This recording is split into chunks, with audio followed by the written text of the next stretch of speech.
So just jumped on the new V-Strom, just wanted to just jump on it and ride it standard. Obviously we've changed for off-road tyres. I've ridden the bike on the road, and I've ridden the big V-Strom off-road. I think that was in Greece. And to be honest, when I rode the big V-Strom off-road, it was heavy and it really blew through the suspension quite easily. So my expectation level for the Suzuki was a little low. However, you should never judge a book by its cover. Really impressed by the engine. Is the similar engine that we've seen before. It feels like almost like a big single off the bottom, but like friendly, like brock, you know. So you don't need to scream it, you don't need to rev it. It's really usable. Using third in places where on some of the other bikes I'm using second because it's nice and drivable. We had the traction on in the gravel mode, which is you can feel it kicking in quite easily, especially when you're going uphill over bumps because the back wheel's always, you know, leaving the ground, so it's like I think that's a technical term, but you know what I mean. And you can see the TC light coming on, but it's still making progress.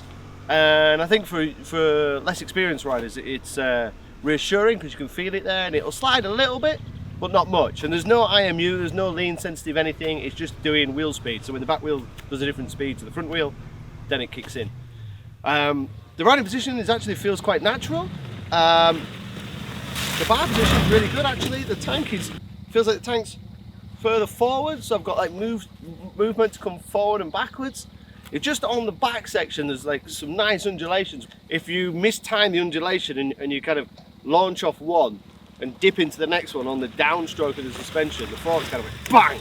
So the fork's bottomed out through there. But I was deliberately provoking the bike and trying to make the suspension bottom out on the down.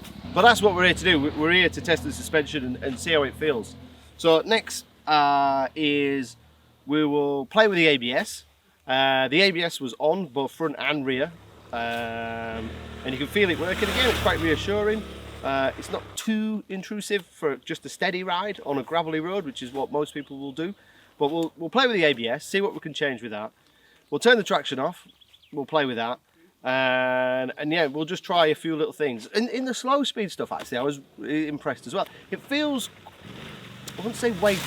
You notice it's got weight, is the best way to describe it. It's not heavy, but you notice it's got weight. But then in the real slow speed stuff, when you're turning round and like first gear hairpins, you know, in thick gravel, it felt actually quite usable. It felt quite balanced and quite poised actually. I was quite surprised by that. Again, the big V-Strom, when I rode it off-road standard, I thought it was too heavy and went through the suspension too much. But this has worked really well. I think the engine works well. It's a lot better than I thought it would be, and we've only scratched the surface. So let's play with the modes. We'll leave the suspension stock, which is adjustable, and we'll just play with the modes and we'll go again.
Cool, so that's a bit of a longer run on the Suzuki.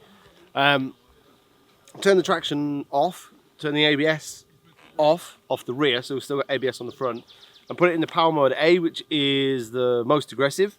You got B and C, C being soft, B is in the middle, A is gnarly, if you want to call it that. Really notice the difference on the pickup on the throttle, and you notice because you've got no traction and you've got quite a lot of bottom end torque, it either spins, but then when it finds grip, it ain't a slow bike. And you can, when you're whizzing through the woods, you're like, Jesus, this thing can hustle. It can really hustle. It's harder to ride, as in harder because if you're inexperienced, like I'm probably an average off-road rider, it can quickly light up. But what's really good and reassuring for the average rider is the ABS is quite good, and we've still got ABS on the front, so you can lock the rear and have a bit of play with the rear and try and get used to balancing the rear, and locking it and sliding it and playing and having some fun. But then when you go in and you're like, oh shit, too fast, you can grab a bit of front brake and you've got that reassurance. You can feel it. It is, I wouldn't say intrusive, but you can feel it working. You know, it's on off when you're braking downhill onto gravel. Well, that's to be expected because you're trying to stop a lot of weight off road. Suspension's working really well. When we rode it the first time, I thought it bottomed out, but now I'm thinking it might not have bottomed out because I rode it harder then and it didn't bottom out. So I think it's working quite well. But I think the Suzuki's got really the potential to be something a little bit special. Like, we can adjust the suspension. It's got that bottom end. It's got power. We can change the modes. If we've switched the bike off now, so as long as I don't switch off the ignition, all my rider aids stay as they are. So ABS stays into off-road mode with ABS off the rear and traction stays off. If I switch off the ignition, it still keeps the TC off. It doesn't come back on, but you'll have to then go back in to switch off the ABS. What's quite nice though is that's very simple, very easy to do. Probably one of the easiest bikes here to do that. And also when you're riding the bike, you can have a quick, like, because for me, I'm concentrating on so much on where I'm going because I'm not familiar with these trails. There's a lot of wildlife, and I can have a little glance down, see I'm doing like 80k. I could see, you know, oh yeah, is the ABS off or not? And it's very simple and very clear and very easy to just glance down and have a quick look. So yeah, the Suzuki is impressing me way more than I thought it would. It'd be interesting if Suzuki shed a couple of kilograms off this and played with the suspension. You could have something really interesting.